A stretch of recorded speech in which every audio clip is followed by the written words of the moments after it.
புதுச்சேரி நெல்லித்தோப்பு தொகுதியில் போட்டியிடும் முதலமைச்சர் நாராயணசாமிக்கு விடுதலை சிறுத்தைகள் கட்சி ஆதரவு தெரிவித்துள்ளது. புதுச்சேரி நெல்லித்தோப்பு தொகுதிக்கு வரும் 19ஆம் தேதி தேர்தல் அறிவிக்கப்பட்டுள்ளது. இதனையடுத்து நெல்லித்தோப்பு தொகுதியில் போட்டியிடும் புதுச்சேரி முதலமைச்சர் நாராயணசாமி நெல்லித்தோப்பு தொகுதியில் மக்களை சந்தித்து வாக்குகளை சேகரித்து வருகிறார். இந்நிலையில் புதுச்சேரி காங்கிரஸ் அலுவலகத்தில் அக்கட்சியின் தலைவர் நமச்சிவாயத்தை சந்தித்த விடுதலை சிறுத்தைகள் கட்சியின் பொதுச் செயலாளர் ரவிக்குமார் நெல்லித்தோப்பு தொகுதியில் போட்டியிடும் நாராயணசாமிக்கு விடுதலை சிறுத்தைகள் ஆதரவு தெரிவிக்கும் கடிதத்தை வழங்கினார். இந்த சந்திப்பின் போது முதலமைச்சர் நாராயணசாமி உள்ளிட்டோர் உடனிருந்தனர்.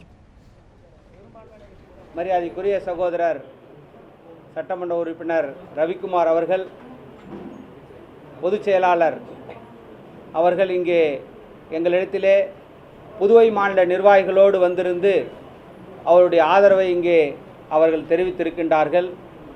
அந்த இயக்கத்திற்கும் அந்த இயக்கத்தினுடைய தலைவர்களுக்கும் அந்த இயக்கத்தினுடைய தொண்டர்களுக்கும் எங்களுடைய மனமார்ந்த நன்றியை புதுவை பிரதேச காங்கிரஸ் கமிட்டி சார்பாக நாங்கள் தெரிவித்துக் கொள்ள கடமைப்பட்டிருக்கின்றோம்.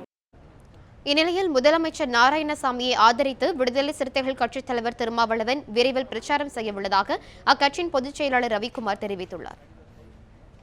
தலைவரே நேரடியாக வாக்கு சேகரிப்பு பிரச்சாரத்துக்கு வருவதாக தெரிவித்திருக்கிறார்கள்.